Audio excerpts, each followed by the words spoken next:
Hello everyone, welcome to my YouTube channel. So today we will be continued our Banking Ombudsman Scheme 2006, from which in this video involve the discussion on the section number 10 and onwards. So let's start from the today's topic, and that is the section number 10. So section number 10 is power of the Banking Ombudsman to call for the information of the bank. So it is the power which is the authorized by this act to the Banking Ombudsman to call for any type of the information from the bank at any time. So if information is not given to the Banking Ombudsman, then it is deemed by the Banking Ombudsman that information is unfavorable to the bank. It is quite obvious that if a person who denies to produce any type of the evidence in the judicial proceeding, as well as to a person who adjudged that case, so it is presumed by that judge that a particular evidence which he refused to produce before him is quietly unfavorable to that person. So if information is not given by the banking company to the Banking Ombudsman, it is deemed by him that the information is regarding the unfavorable to the banking company. Banking Ombudsman may also call for the certified copies of that particular information. But there is one condition, that confidentiality of that particular information shall be maintained. Now, what is the exception of that second point? The exception is only in the legal proceeding. If any type of the information of that banking company is required and mandatory in the legal proceeding, then Banking Ombudsman is required to produce that particular type of the information or that particular certified copy to the in the judicial proceeding. So section 11 is the procedure for the settlement of the complaint. So how that particular type of the complaints can be settled? It is settled by the nodal officer. Now what is the nodal officer? Nodal officer means that particular officer who is required, who has the responsibility to perform the particular task. And what is the procedure for the settlement of the complaint? Nodal officer may ask to the parties for the conciliation, whether they allow the conciliation and mediation between the both parties or not. So if they are ready to the mediate and conciliation about the particular fact on which both the parties are the contrary to each other, then that method can be adopted by the Banking Ombudsman also.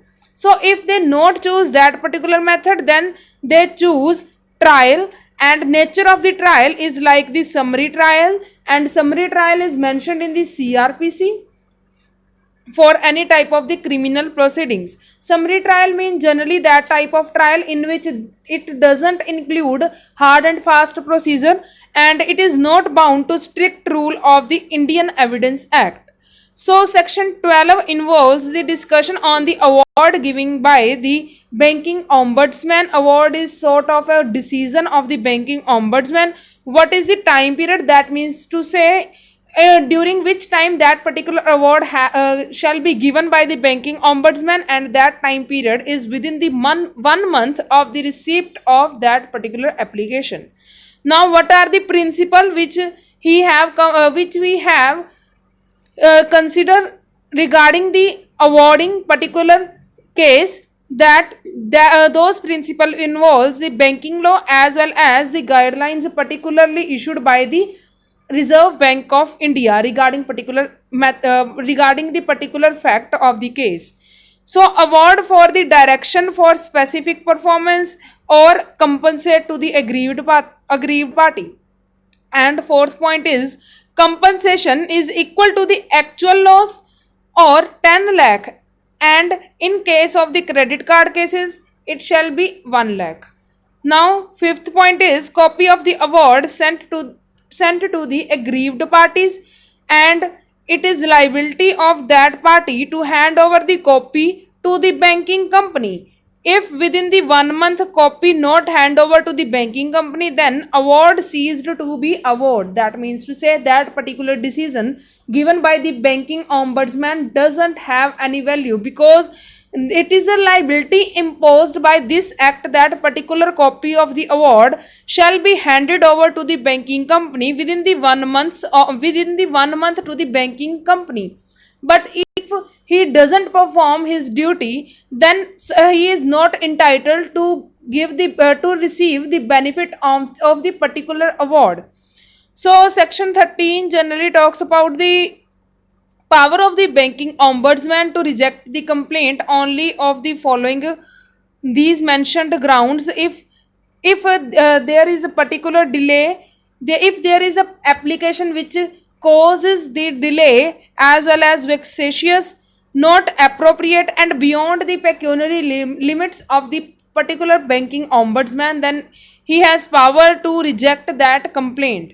Now section number 14 generally deals with the appeal to the appellant authority. Now on the decision given by the on the award given by the banking ombudsman, the remedy of particular award is available under section the 14. That means to say appeal preferred by the particular party to the appellant authority. Now, what is the time period?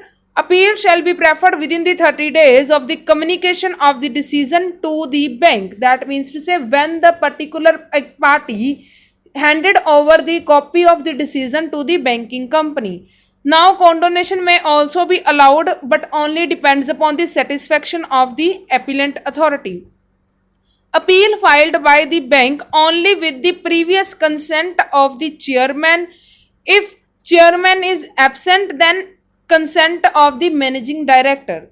Now fourth point is reasonable opportunity of being heard shall be given to the both of the parties, and power of the appellant court is to set aside, modify as well as rescind any of the order given by the banking ombudsman.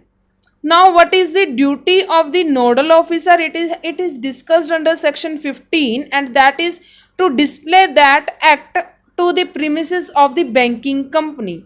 So it is all about the banking ombudsman scheme 2006. So if you understand the concept of that particular act, so you may also like, comment, share and subscribe my channel. Thank you.